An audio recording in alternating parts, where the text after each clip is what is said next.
الحمد لله نحمده ونستعينه ونستغفره ونؤمن به ونتوكل عليه ونعوذ بالله من شرور أنفسنا ومن سيئات أعمالنا من يهده الله فلا مضل له ومن يضلله فلا هادي له ونشهد أن لا إله إلا الله وحده لا شريك له ونشهد أن سيدنا ومولانا محمدًا عبده ورسوله صلى الله تعالى عليه وعلى آله وأصحابه وبارك وسلم تسليماً كثيراً أما بعد فأعوذ بالله من الشيطان الرجيم بسم الله الرحمن الرحيم لقد رضي الله عن المؤمنين إذ يبايعونك تحت الشجرة صدق اللہ العظیم۔ معزز سامعین کرام، بزرگوں اور دوستوں، ذی الحجہ کا مہینہ اور اس کے بعد محرم الحرام کا مہینہ، یہ دونوں مہینے قربانی کے سلسلے میں یادگار حیثیت رکھتے ہیں۔ جہاں ذی الحجہ کے اندر حضرت ابراہیم اور حضرت اسماعیل علیہم السلام کی قربانی ہے، اور محرم کے آغاز میں حضرت عمر فاروق رضی اللہ تعالی عنہ کی عظیم شہادت، اور پھر 10 محرم الحرام کو نواسۂ رسول سیدنا حسین رضی اللہ تعالی عنہ کی شہادت ہے۔ وہیں ان قربانیوں کے درمیان ایک اور عظیم قربانی ہے جس سے عام طور پر مسلمان ناواقف ہیں، اور وہ ہے حضرت عثمان غنی رضی اللہ تعالی عنہ کی مظلومانہ شہادت۔ اس لیے مناسب معلوم ہوتا ہے کہ چونکہ 18 ذی الحجہ کو حضرت عثمان غنی رضی اللہ تعالی عنہ کی شہادت ہوئی، اس لیے ان کا مختصر تذکرہ کیا جائے۔ اور جیسا کہ اس سے پہلے بھی عرض کیا گیا کہ اللہ کے رسول صلی اللہ علیہ وسلم کے صحابہ کا تذکرہ کرنا بھی باعث خیر و برکت ہے۔ حضرت عثمان غنی رضی اللہ تعالی عنہ عام الفیل کے 6 سال کے بعد پیدا ہوئے۔ حضرت عثمان کا جو خاندان تھا وہ دور جا کر حضور اکرم صلی اللہ علیہ وسلم کے خاندان سے بھی ملتا ہے، دور کا رشتہ پہلے سے ہی تھا، یعنی حضرت عثمان غنی رضی اللہ تعالی عنہ حضور اکرم صلی اللہ علیہ وسلم کے پھوپھی کے نواسے تھے۔ بچپن سے ہی حلم، بردباری،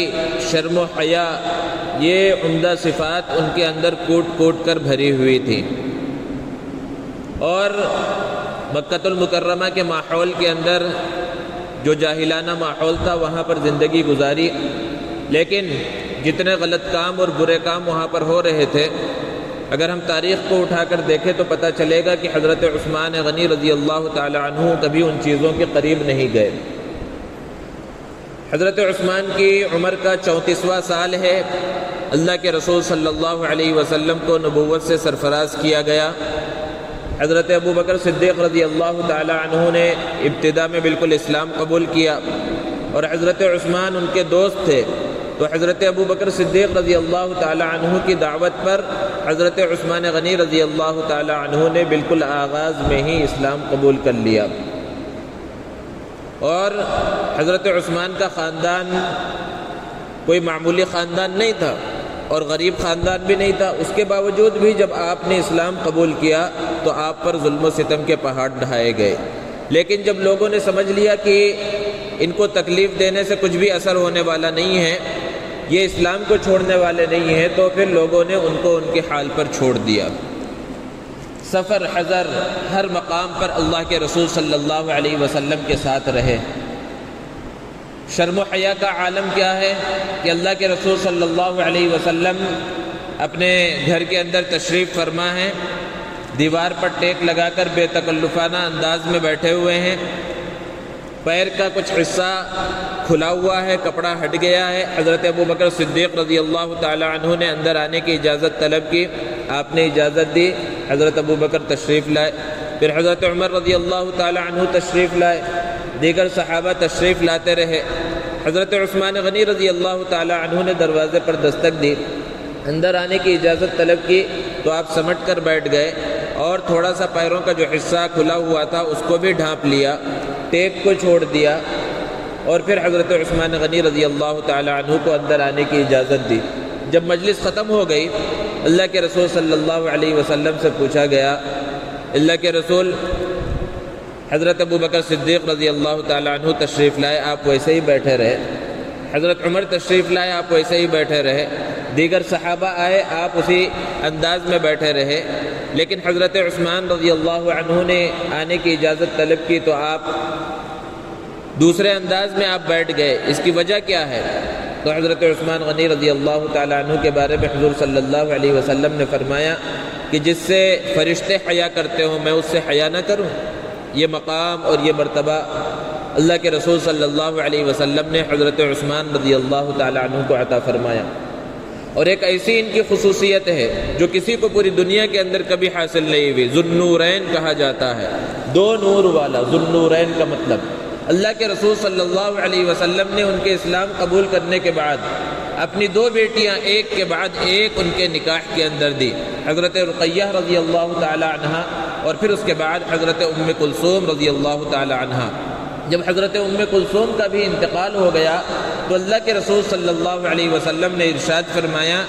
کہ اگر میری 100 بیٹیاں ہوتی تو ایک کے بعد ایک حضرت عثمان کے نکاح میں دیتا، اور پھر مسلمانوں سے کہا کہ تم اپنی بیٹیوں کا نکاح حضرت عثمان سے کراؤ۔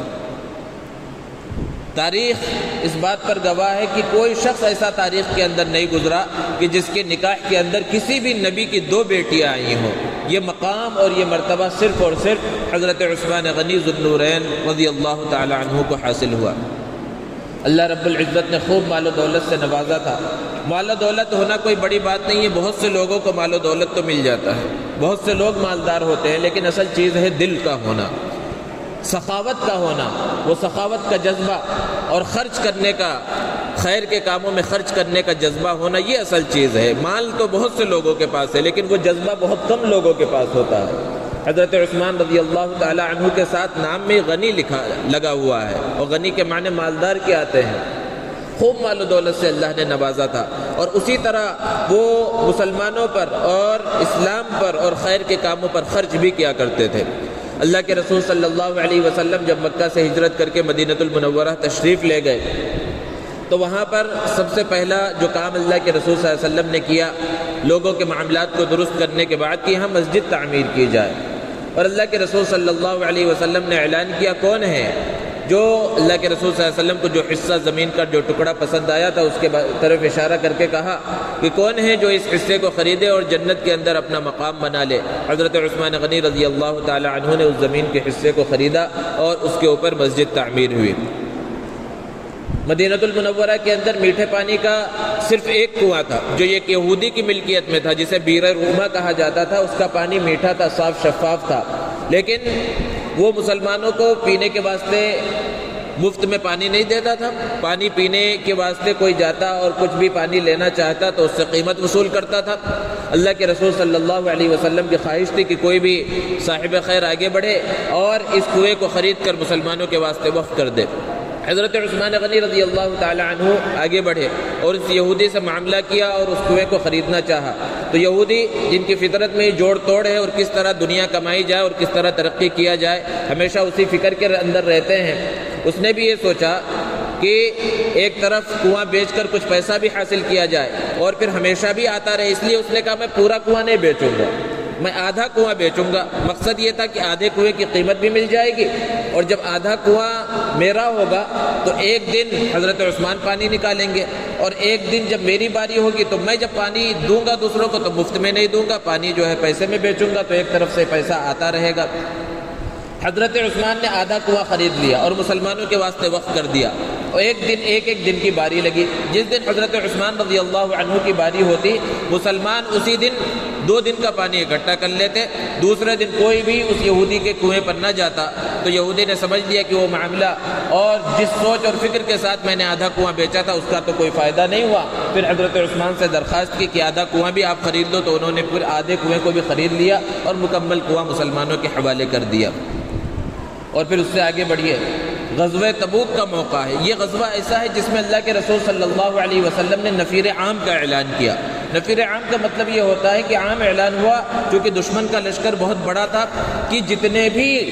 صحت مند ہیں، تندرست ہیں، جوان ہیں، ہر ایک کو اس غزوے کے اندر شریک ہونا ہے۔ عام غزوات میں کیسا ہوتا ہے کہ جو فوجی ہیں، جو جوان ہیں، ہٹے کٹے ہیں، صرف وہ شریک ہوں گے، لیکن اس میں نفیر عام کا اعلان ہوا اور مسلمانوں کا لشکر تقریباً 30,000 سے زائد کا لشکر تھا، اور اللہ کے رسول صلی اللہ علیہ وسلم نے عام چندے کا بھی اعلان کیا۔ پیسے کی بھی کمی تھی، ہتھیاروں کی کمی تھی، گھوڑوں کی کمی تھی، زرع اور ساری چیزوں کی کمی تھی، عام چندے کا اعلان کیا، اور یہی وہ غزوہ ہے جس میں سیدنا ابو بکر صدیق رضی اللہ تعالی عنہ نے اپنے گھر کا پورا سامان لا کر اللہ کے رسول صلی اللہ علیہ وسلم کے سامنے پیش کیا، حضرت عمر رضی اللہ عنہ نے اپنے گھر کا آدھا سامان لا کر پیش کیا، اور حضرت عثمان غنی رضی اللہ تعالی عنہ نے 1/3 لشکر کے پورے خرچ کی ذمہ داری اٹھا لی، یعنی تقریباً 10,000 سے زیادہ افراد کے پورے خرچے کو اٹھا لیا، یہاں تک کہ ان کا گھوڑا، ان کے سارے سامان، روایتوں کے اندر ہے کہ ان کے جوتے باندھنے کا تسمہ تک حضرت عثمان غنی رضی اللہ تعالی عنہ کے پیسوں سے خریدا گیا، اور انہوں نے جو دراہم دینار لا کر دیے، اللہ کے رسول صلی اللہ علیہ وسلم ایک ہاتھ سے دوسرے ہاتھ میں یوں لیتے جاتے تھے اور خوشی سے فرماتے تھے آج کے بعد عثمان کا کوئی عمل انہیں نقصان نہیں پہنچائے گا۔ تو اس طرح ان کی سخاوت سے مسلمانوں نے فائدہ اٹھایا اور اسلام کو فائدہ پہنچا۔ اور پھر حدیبیہ کا موقع ہے، اللہ کے رسول صلی اللہ علیہ وسلم 1400 صحابہ کو لے کر عمرے کے ارادے سے مکۃ المکرمہ جا رہے تھے۔ حدیبیہ کے مقام پر آپ نے پڑاؤ کیا، وہاں پر خبر پہنچی، کفار مکہ جو ہے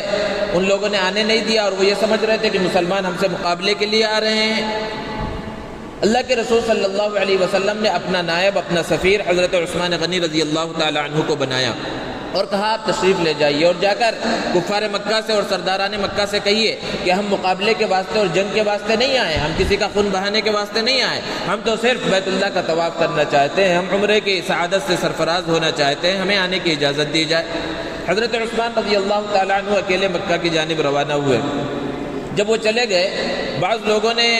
آپس میں یہ بات چیت کی کہ عثمان کی قسمت دیکھو کہ انہیں ہم سے پہلے بیت اللہ کا دیدار نصیب ہو رہا ہے، ہم سے پہلے انہیں طواف کا جو ہے موقع مل جائے گا۔ اللہ کے رسول صلی اللہ علیہ وسلم نے فرمایا عثمان میرے بغیر طواف نہیں کریں گے۔ اور جب حضرت عثمان غنی وہاں پہنچ گئے تو مکہ والوں نے کہا ٹھیک ہے آپ آ گئے ہیں تو پہلے آپ طواف کر لیجئے، عمرے سے فارغ ہو جائیے، بعد میں ہم بات چیت کریں گے۔ لیکن حضرت عثمان رضی اللہ عنہ نے کہا اللہ کے رسول صلی اللہ علیہ وسلم کے بغیر میں طواف نہیں کر سکتا، اور وہاں پر بات چیت رکھی، جو اللہ کے رسول صلی اللہ علیہ وسلم کا پیغام پہنچانے کے واسطے گئے تو اس پیغام کو وہاں رکھا۔ اور ادھر یہ افواہ پھیل گئی حدیبیہ کے مقام پر کہ حضرت عثمان رضی اللہ تعالی عنہ کو شہید کر دیا گیا ہے۔ اللہ کے رسول صلی اللہ علیہ وسلم سخت غصے کے اندر آ گئے، اور اللہ کے رسول صلی اللہ علیہ وسلم نے اس وقت 1400 صحابہ موجود تھے، ایک ایک صحابی سے آپ نے بیعت لی۔ ایک درخت کے نیچے اللہ کے رسول صلی اللہ علیہ وسلم تشریف فرماتے، ایک ایک صحابی آتے اور اللہ کے رسول صلی اللہ علیہ وسلم کے ہاتھ میں ہاتھ دیتے اور بیعت لیتے۔ اور بیعت کس چیز کے لے رہے تھے حضور صلی اللہ علیہ وسلم؟ حضرت عثمان کے خون کا بدلہ لینے کے واسطے۔ اور جب سارے صحابہ کی بیعت ہو گئی، اپنا ایک مبارک ہاتھ اللہ کے رسول صلی اللہ علیہ وسلم نے دوسرے ہاتھ کے اندر رکھا اور یہ کہا کہ حضرت عثمان کی جانب سے بیعت ہے، گویا کہ اپنے ہاتھ کو حضرت عثمان رضی اللہ تعالی عنہ کا ہاتھ قرار دیا۔ اسی بیعت کا تذکرہ کرتے ہوئے اللہ رب العزت نے ارشاد فرمایا لقد رضی اللہ عن المؤمنین اذ یبایعونک تحت الشجرہ، کہ اللہ ان مسلمانوں سے راضی ہو گیا جو درخت کے نیچے آپ کے ہاتھ پر بیعت کر رہے تھے۔ لیکن یہ جھوٹی افواہ تھی۔ پھر اس کے بعد خبر پہنچ گئی کہ حضرت عثمان رضی اللہ تعالی عنہ صحیح سالم ہے، اور پھر اس کے بعد حضرت عثمان رضی اللہ تعالی عنہ تشریف لائے۔ حضرت عثمان رضی اللہ تعالی عنہ کو جہاں ذو النورین کہا جاتا ہے وہی ذو الہجرتین بھی کہا جاتا ہے۔ آپ نے 2 ہجرتیں کی۔ پہلی ہجرت اپنی اہلیہ محترمہ حضرت رقیہ رضی اللہ تعالی عنہ کے ساتھ اللہ کے رسول صلی اللہ علیہ وسلم کے حکم پر حبشہ کی طرف آپ نے کی، جہاں نجاشی بادشاہ تھا۔ حبشہ آپ گئے، وہاں کچھ دنوں تک رہے۔ پھر ایک جھوٹی خبر وہاں پر پہنچی کہ اب مکہ میں مسلمان صحیح حالت میں ہیں، کفار مکہ اور سرداران مکہ اب مسلمانوں کو تکلیف نہیں پہنچا رہے۔ یہ سن کر کہ اب اچھی خبر ہے، اب یہاں رہنے کی ضرورت نہیں ہے، واپس مکہ المکرمہ پہنچے۔ لیکن جب یہاں پہنچے تو دیکھا یہاں کے حالات تو ویسے کے ویسے ہیں، وہ خبر جھوٹی تھی۔ پھر دوسری ہجرت اللہ کے رسول صلی اللہ علیہ وسلم کے حکم سے حضرت عثمان رضی اللہ تعالی عنہ نے اپنی اہلیہ محترمہ اللہ کے رسول صلی اللہ علیہ وسلم کے صاحبزادی حضرت رقیہ کے ساتھ مدینۃ المنورہ کی طرف آپ نے دوسری ہجرت کی۔ اور جب اسلام کا پہلا غزوہ ہونے والا ہے، پہلی جنگ بدر، کون سا مسلمان ایسا ہوگا جس کی اس کے اندر شرکت کی خواہش نہ ہو؟ حضرت عثمان رضی اللہ تعالی عنہ کی بھی خواہش تھی کہ اس غزوے کے اندر شریک ہوں، لیکن جب غزوہ بالکل قریب آیا، جنگ بدر کا موقع آیا، اللہ کے رسول صلی اللہ علیہ وسلم کے جگر کا ٹکڑا آپ کی صاحبزادی حضرت رقیہ رضی اللہ تعالی عنہ بیمار ہو گئی۔ حضرت رقیہ جب بیمار ہو گئی، اللہ کے رسول صلی اللہ علیہ وسلم نے حضرت عثمان کو حکم دیا کہ آپ مدینۃ المنورہ میں ٹھہرے، اپنی اہلیہ کی تیمارداری کرے اور مدینۃ المنورہ کی بھی نگرانی کرے، اس کا خیال رکھے، ہم لوگ جنگ کے اندر جاتے ہیں۔ اور اس طرح حضرت عثمان رضی اللہ تعالی عنہ اپنی اہلیہ محترمہ حضرت رقیہ جو اللہ کے رسول صلی اللہ علیہ وسلم کی صاحبزادی ہے، ان کی دیکھ بھال اور مدینے کی دیکھ بھال اور حفاظت کے واسطے مدینے میں رک جاتے ہیں، اور ادھر پہلا غزوہ ہوتا ہے، پہلی جنگ ہوتی ہے اور عظیم فتح مسلمانوں کو حاصل ہوتی ہے۔ وہ ایک عظیم خوشخبری، عظیم فتح، عظیم خوشی مسلمانوں کو حاصل ہوئی، اور ادھر ایک غمناک خبر، ادھر فتح حاصل ہوئی، ادھر حضرت رقیہ رضی اللہ تعالی عنہا کا انتقال ہو گیا۔ جب مدینۃ المنورہ میں فتح کی خبر پہنچی، اس وقت حضرت رقیہ رضی اللہ تعالی عنہا کا انتقال ہو چکا تھا۔ جب حضرت رقیہ رضی اللہ تعالی عنہا کا انتقال ہو گیا، اللہ کے رسول صلی اللہ علیہ وسلم نے اپنی دوسری صاحبزادی حضرت ام کلثوم رضی اللہ تعالی عنہا کا نکاح حضرت عثمان غنی رضی اللہ تعالی عنہ سے فرمایا۔ اور پھر یہ پورا موقع ہے، الگ الگ غزوات ہیں، غزوہ احد ہے اور دیگر غزوات ہیں۔ حضرت عثمان رضی اللہ تعالی عنہ اللہ کے رسول صلی اللہ علیہ وسلم کے ساتھ شانہ بشانہ ان غزوات کے اندر شریک رہے۔ پھر حضرت ابوبکر صدیق رضی اللہ تعالی عنہ کا دور خلافت آتا ہے، حضرت عمر فاروق رضی اللہ تعالی عنہ کا دور خلافت آتا ہے، اور پھر جب حضرت عمر فاروق رضی اللہ تعالی عنہ کی شہادت ہوتی ہے، حضرت عثمان غنی رضی اللہ تعالی عنہ کو خلیفہ بنایا جاتا ہے۔ آپ کی جو خلافت کی مدت ہے وہ طویل مدت ہے، تقریباً 12 سال کا عرصہ ہے جب آپ خلیفہ رہے، اور آپ کے دور خلافت میں فتوحات کا دروازہ کھل گیا اور دور دور کے علاقے فتح ہوئے۔ جس وقت حضرت عمر رضی اللہ تعالی عنہ کی شہادت ہوئی تھی، مسلمانوں کی حکومت 22 لاکھ مربع میل تک تھی، ایک طرف سے علاقے فتح ہوتے جا رہے تھے۔ اور پھر جب حضرت عثمان غنی رضی اللہ تعالی عنہ خلیفہ بنے، اور پھر 12 سال کے بعد جب ان کی شہادت ہوئی، تو ان 12 سال کے بعد وہ 22 لاکھ مربع میل آگے بڑھ کر 44 لاکھ مربع میل تک اسلامی حکومت پہنچ چکی تھی، اور مسلمانوں نے اپنا جھنڈا وہاں تک نصب کر دیا تھا۔ حضرت عثمان رضی اللہ تعالی عنہ کے جو دور خلافت ہے اس کے 2 حصے کیے جا سکتے ہیں۔ ایک پہلا حصہ 6 سال کا، یہ بالکل امن و امان کا دور ہے اور فتوحات کا دور ہے، اور باقی جو دوسرا 6 سال کا عرصہ ہے یہ خانہ جنگی کا دور ہے۔ 6 سال کے بعد اختلافات شروع ہوتے ہیں۔ انہی خلافت کی مدت میں ایک اہم کام جو حضرت عثمان غنی رضی اللہ تعالی عنہ نے انجام دیا وہ جمع قرآن کا ہے، قرآن کو جمع کرنے کا ہے، کیونکہ اللہ کے رسول صلی اللہ علیہ وسلم کے زمانے میں جب قرآن نازل ہوتا تھا تو باقاعدہ اس طرح جس طرح ابھی ہمارے سامنے کتاب میں موجود ہے اس طرح کتاب میں نہیں لکھا جاتا تھا، بلکہ کبھی چمڑے پر لکھ دیا گیا، کبھی ہڈی پر، کبھی پتے پر اور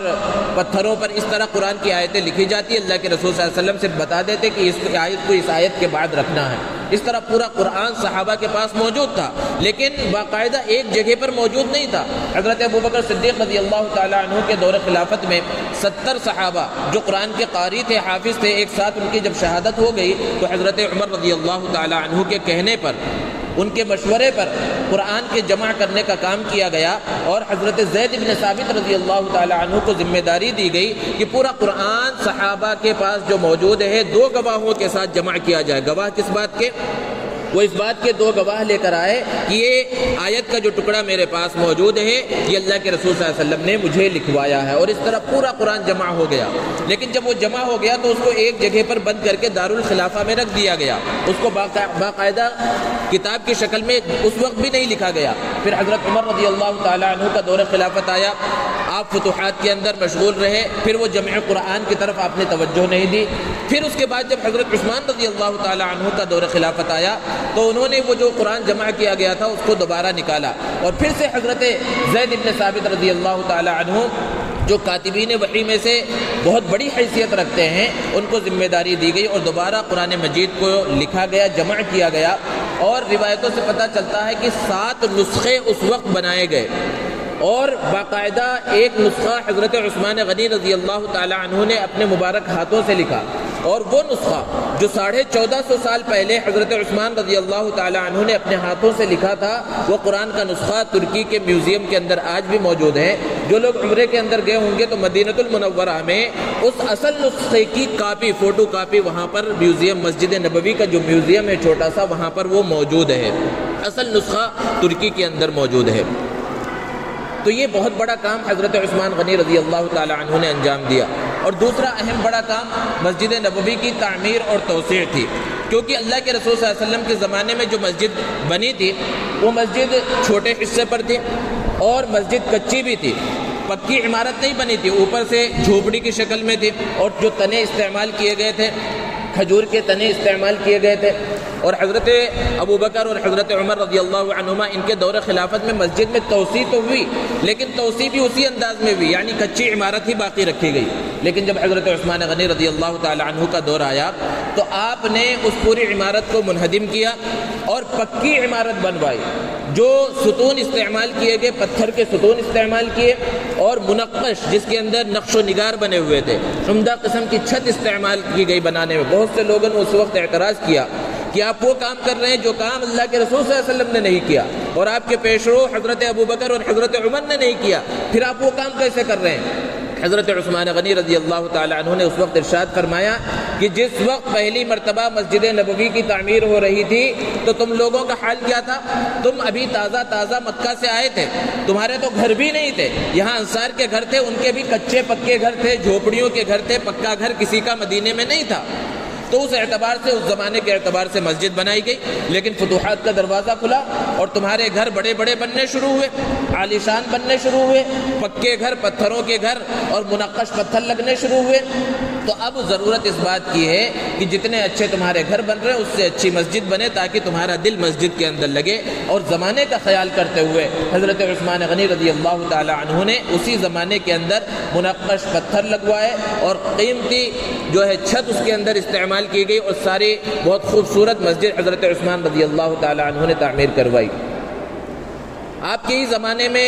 سب سے پہلے بحری بیڑے تیار کیے گئے۔ حضرت امیر معاویہ رضی اللہ تعالی عنہ نے حضرت عمر رضی اللہ تعالی عنہ سے اجازت طلب کی تھی کہ آپ جو ہے ہمیں بحری بیڑے بنانے کی اجازت دیجیے، تو حضرت عمر نے انکار کر دیا تھا یہ کہہ کر کہ ابھی ہمیں سمندر کے اندر جا کر جنگ کرنے کا تجربہ نہیں ہے، کہیں مسلمانوں کا زیادہ جانی مالی نقصان نہ ہو جائے، اس لیے آپ نے اجازت نہیں دی۔ پھر جب حضرت عثمان رضی اللہ تعالی عنہ کا دور خلافت آیا، حضرت امیر معاویہ رضی اللہ تعالی عنہ نے ان سے بھی اجازت طلب کی، انہوں نے بھی منع کر دیا اور کہا بیت المال کے اندر اتنی وسعت نہیں ہے کہ بحری بیڑے بنانے کی اجازت دی جائے، جنگی جہاز تیار کرنے کی اجازت دی جائے، اس کی جو ہے گنجائش نہیں ہے۔ حضرت امیر معاویہ رضی اللہ تعالی عنہ نے فرمایا تھا کہ اجازت دینا آپ کا کام ہے، باقی سارے انتظامات ہم کریں گے۔ حضرت عثمان رضی اللہ تعالی عنہ نے اجازت دی، اور اس وقت 17 بحری بیڑے حضرت عثمان غنی رضی اللہ تعالی عنہ کے دور خلافت میں تیار کیے گئے،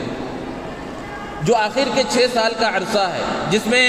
حضرت عثمان غنی رضی اللہ تعالی عنہ کے خلاف طرح طرح کے الزامات لوگوں نے لگانے شروع کیے، اور خانہ جنگی کے جیسا ماحول ہو گیا، افراتفری کا ماحول ہے۔ ان اعتراضات میں سے کچھ اعتراضات تو ایسے تھے جس کی کوئی حقیقت نہیں، اعتراضات کی بعض اعتراضات یہ کیے گئے کہ آپ جو ہے اپنے خاندان والوں کو بڑے بڑے عہدے دے رہے ہیں، اسی طرح بیت المال کا غلط استعمال کیا جا رہا ہے، مسلمانوں کے پیسے کا غلط استعمال ہو رہا ہے۔ یہ سارے ایسے اعتراضات تھے جن کے اندر کوئی دم نہیں ہے، لیکن جب لوگوں نے فساد سوچ ہی لیا تھا، وہ فساد مچاتے چلے جا رہے تھے۔ اور اللہ کے رسول صلی اللہ علیہ وسلم نے تو حضرت عثمان رضی اللہ تعالی عنہ کو پہلے ہی شہادت کی خوشخبری دی تھی، اور یہ بھی کہا تھا کہ اگر اللہ رب العزت تمہیں خلافت کی قمیص پہنا دے تو اپنے سے پھر یہ قمیص مت اتارنا، یعنی لوگوں کے دباؤ میں آ کر اور لوگوں کے کہنے میں آ کر خلافت کو چھوڑ نہ دینا۔ اس وقت صحابہ کرام رضوان اللہ تعالی علیہم جو بڑے بڑے صحابہ موجود تھے، انہوں نے اجازت طلب کی کہ آپ اجازت طلب کی، یہ جو مفسدین ہیں، یہ جو فسادی اور بلوائی ہر طرف پھیلے ہوئے ہیں، ہم ان سے مقابلہ کریں گے۔ حضرت عثمان رضی اللہ تعالی عنہ نے منع کر دیا اور کہا میں ایسا پہلا خلیفہ نہیں بننا چاہتا جس کے بارے میں یہ مشہور ہو جائے کہ اس نے مسلمانوں کا ہی خون بہایا ہے اور اپنے لوگوں کا خون بہایا، اس لیے ان سے مقابلے کی اجازت نہیں دی۔ بعض صحابہ نے مشورہ دیا کہ آپ مدینہ المنورہ کو چھوڑ کر مکہ المکرمہ چلے جائیں، لوگ حرم مکہ ہونے کی وجہ سے وہاں پر آپ کے اوپر حملہ نہیں کریں گے، لیکن یہ ایک مدینہ المنورہ کو چھوڑنا گویا کہ خلافت کو چھوڑنا تھا، اور اللہ کے رسول صلی اللہ علیہ وسلم کا حکم تھا کہ خلافت اگر مل جائے تو اس کو چھوڑنا نہیں ہے۔ اس رائے کو بھی حضرت عثمان غنی رضی اللہ تعالی عنہ نے رد کر دیا اور اس کو قبول نہیں کیا۔ بہرحال حضرت عثمان غنی رضی اللہ تعالی عنہ کی شہادت کا وقت قریب آیا۔ لوگ جو ہے بیت الخلافہ جو دار الخلافہ ہے اس کا لوگوں نے محاصرہ کر لیا، بلوائیوں نے، مفسدین نے، فسادیوں نے حضرت عثمان غنی رضی اللہ تعالیٰ عنہ کے گھر کا محاصرہ کر لیا، اور بہت بڑا گھر تھا، تقریباً 100 صحابہ کرام رضوان اللہ تعالیٰ علیہم اجمعین اندر موجود تھے۔ وہ اجازت چاہ رہے تھے کہ ان سے مقابلہ کیا جائے۔ حضرت زبیر رضی اللہ تعالیٰ عنہ، عبداللہ ابن زبیر، بڑے بڑے صحابہ موجود تھے۔ حضرت حسن، حضرت حسین رضی اللہ عنہما دروازے کے اوپر پہرا دے رہے ہیں۔ حضرت علی رضی اللہ تعالیٰ عنہ موجود ہے۔ آپ کے پاس وہ کنواں جس کو خرید کر حضرت عثمان غنی رضی اللہ تعالیٰ عنہ نے مسلمانوں کے حوالے کیا تھا، اس کنویں کا پانی آپ کے اوپر روک دیا، اور وہ مسجد جس کی زمین حضرت عثمان غنی رضی اللہ تعالیٰ عنہ نے خرید کر مسلمانوں کے لیے وقف کی تھی اور پھر اس کی تعمیر و توسیع کے اندر حصہ لیا تھا، اس مسجد میں نماز پڑھنے سے آپ کو منع کر دیا گیا، روک دیا گیا۔ حضرت عثمان غنی رضی اللہ تعالیٰ عنہ ان کو سمجھاتے رہے، گھر کی چھت پر آئے، بلوائی اور فسادی ہر طرف موجود ہے، ان سے ایک بہت پرمغز خطاب کیا اور ان سے کہا، کیا تمہیں معلوم نہیں ہے کہ میں ہی وہ ہوں کہ یہاں پر پانی کی ضرورت تھی، اللہ کے رسول صلی اللہ علیہ وسلم کے کہنے پر میں نے تمہارے لیے بیر روما خرید کر تمہارے لیے وقف نہیں کیا؟ لوگوں نے کہا ہاں وقف کیا تھا۔ اس طرح ایک کے بعد ایک اپنے خصوصیات حضرت عثمان غنی رضی اللہ تعالی عنہ نے گنوائی۔ سب نے کہا سب ٹھیک ہے، لیکن ان کے دل و دماغ کے اوپر پردہ پڑ چکا تھا، وہ ماننے کے واسطے تیار نہیں تھے، یہاں تک کہ پھر وہ موقع آیا کہ لوگوں نے، مفسدین نے اور بلوائیوں نے بیت الخلافہ اور دار الخلافہ کے دیواروں کے اوپر چڑھ کر اندر گھر کے اندر گھس گئے۔ اس وقت وہ موقع ہے جو شہادت کا موقع ہے حضرت عثمان غنی رضی اللہ تعالی عنہ کا۔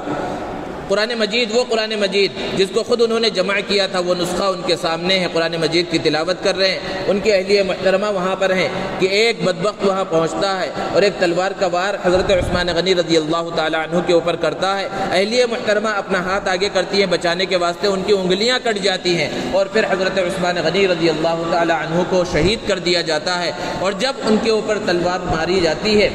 تو بدن سے جو خون نکلتا ہے وہ اس قرآن مجید کی آیت پر گرتا ہے، وہ قرآن مجید کی آیت کریمہ فَسَيَكْفِيكَهُمُ اللَّهُ کہ اللہ ان کے واسطے کافی ہے۔ اور پھر حضرت عثمان غنی رضی اللہ تعالی عنہ کی مظلومانہ شہادت ہو جاتی ہے، اور بلوائی اتنے